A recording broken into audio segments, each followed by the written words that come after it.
जी money health show में मैं नेहा बजाज आप सभी का बहुत बहुत स्वागत करती हूं। और आज के वीडियो में हमारे साथ जुड़ रहे हैं डॉक्टर संजीव परमार, जो कि गायनोकोलॉजिस्ट है और ऑब्स्टेट्रिशियन है। डायरेक्टर है परमार हॉस्पिटल के, जो कि पुणे में स्थित है।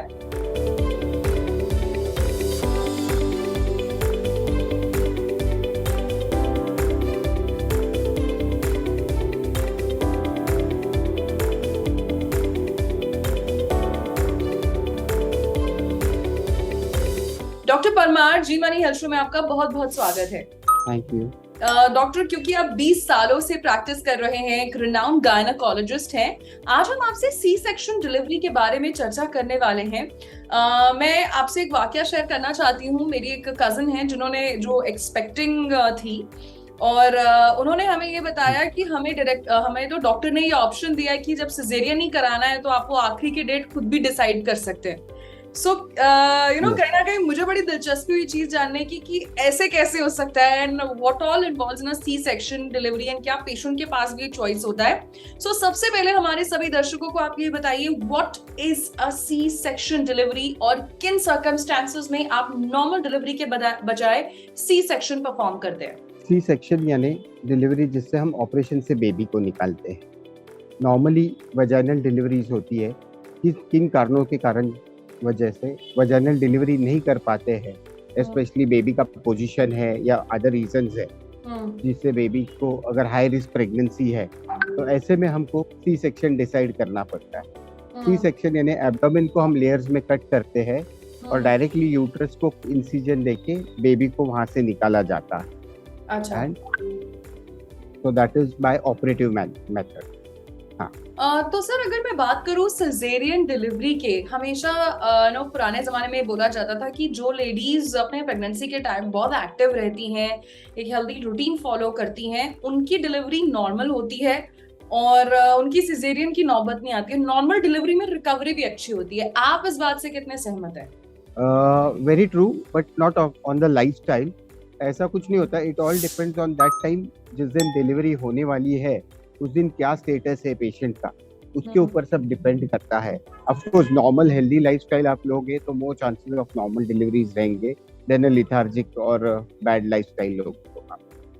ओके, एंड सर क्योंकि लेट मैरिजेस हैं, लेट प्रेगनेंसीज हैं, जो 30s में 30 प्लस प्रेगनेंसी है, उसमें कहीं ना कहीं किसी को पीसीओडी है, थायराइड है, शुगर है, तो क्या इन सर्कमस्टांसेस में भी आप सिजेरियन डिलीवरी को सेफ मानते हैं?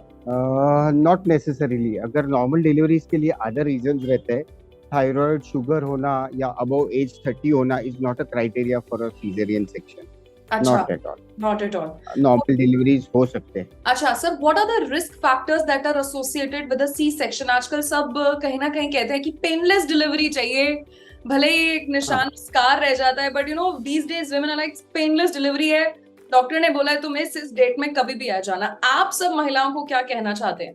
सबसे पहले पेनलेस डिलीवरी यानी जो नॉर्मल डिलीवरी होती है और जिसमें हम एपिड्यूरल एनेस्थेसिया देते हैं उसको पेनलेस डिलीवरी बोलते हैं। और सिजेरियन यानी सीजरियन के कॉम्प्लिकेशंस एक तो नॉर्मली 99% तो अभी इतने सीजर्स होते हैं और इतना टेक्नोलॉजी आ गया है कि यूजुअली कोई कॉम्प्लिकेशंस को अवॉइड करते हैं और हम सब चांसेस लेते हैं कि अवॉइड नहीं, मतलब कम से कम कॉम्प्लिकेशंस हो। अभी कॉम्प्लिकेशंस एक तो एनेस्थेसिया की तरफ से आ सकते हैं और एक सर्जरी के कॉम्प्लिकेशंस आ सकते हैं। तो एनेस्थेसिया में थोड़ा बीपी लो हो जाना या हाई एनेस्थेसिया बैठना या कभी कभी एकदम से वाजोवेगल शॉक में जाना।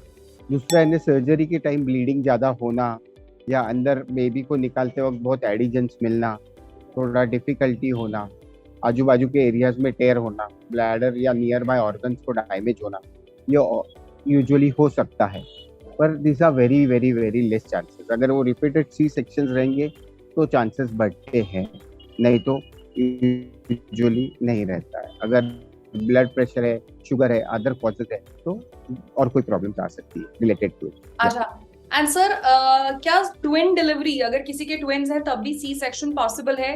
एंड ऑल्सो अगर किसी का पहला बेबी थ्रू सी सेक्शन हुआ है तो क्या दूसरा भी सी सेक्शन आप करते हैं? मतलब इसमें क्या कोई क्राइटेरिया है, क्या कोई पैरामीटर है? नॉर्मली जो है पहले ट्विन्स डिलीवरी है तो नॉर्मल भी हो सकता है, सी सेक्शन भी होता है। यूजुअली आजकल इंस्टीट्यूट में हो या बेबी दोनों वर्टेक्स प्रेजेंटेशन से हो तो नॉर्मल हो सकते हैं, नहीं तो फिर सी सेक्शन लेना पड़ता है। अगर babies, one is breech, one is vertex. दूसरा इन्हें after C section next delivery में नॉर्मल डिलीवरीज हो सकते हैं, और हम हमारे यहाँ मैक्सिमम प्रीवियस सीजरियंस के नॉर्मल करते हैं, जिसको हम वी बैक बोलते हैं, vaginal birth after C section. तो वी अच्छा। बैक्स हमारे यहाँ काफी कॉमन है। और हम्म। वी बैक्स के लिए क्राइटेरिया ये रहता है कि नॉर्मली दो सीजर के बीच में जो डिस्टेंस है वो काफी ज्यादा होना चाहिए, मोर देन 2 years और 3 years। और पहले का जो मतलब क्या कंडीशन था जिसके लिए सी सेक्शन हुआ है, अगर प्रेजेंटेशन नॉर्मल है, सब कुछ नॉर्मल है, नॉर्मल लेबर पेन्स में जा रही है, तो of course you can give a normal trial depending on the sonography of previous scar thickness भी हम देखते हैं देखते हैं। कि कितना है, उसके हिसाब से हम डिसाइड करते हैं कि नॉर्मल को जाना चाहिए या नहीं जाना। अच्छा, एंड और सर सी बेबी सेक्शन डिलीवरी में क्या रिकवरी स्लो होती है? नॉर्मली हम लोग डिलीवरी के सी सेक्शन के पेशेंट्स को 3rd डे या 4th डे डिस्चार्ज कर देते हैं। तो recovery normally within next day patient चलने लगता है, they can start taking orally within 8 hours after C section, and usually they go home by 3rd और 4th day. And within normal delivery को जितना recovery time लगता है उतना ही इसको भी टाइम रिकवरी टाइम लगता है। ऑफ अच्छा। कोर्स द स्कार थोड़ा हीलिंग को 7 to 8 days लगते हैं, पर with in 21 to 45 days she can be absolutely doing normal work. Normal work. अच्छा, ऑल्सो सर एक और चीज आजकल, क्योंकि everybody is so conscious about fitness and everything, after delivering a child कितने दिन में एक महिला को जिम, वर्कआउट या किसी भी किस्म की एक्सरसाइज को करना चाहिए या नहीं करना चाहिए? यूजुअली नॉर्मल डिलीवरीज होने के बाद mostly the attention is on the child, so the more time they spend with the child it is better। and exercise और ये एटलीस्ट 15-20 days के बाद, 3 weeks के बाद आई recommend। 3 weeks तक तो हाँ, जब तक एडजस्टमेंट होना बेबी के साथ, and then taking out a time okay, would be better। and after C section I'll recommend at least 30 to 40 days not Of to go for a rest. heavy Very exercise। nice. अच्छा sir, अगर by chance किसी की कोई complication नहीं है, absolutely normal delivery है, but that mother says कि नहीं मुझे सी सेक्शन ऑप्ट करना है, can't bear the labour pain and everything, या ये सब दर्द नहीं होगा, क्या आप पेशेंट को भी हाँ, ऑप्शन देते हैं to choose? usually we try to counsel them for a normal delivery, because after C section also there is going to be a pain once the anesthesia weans off।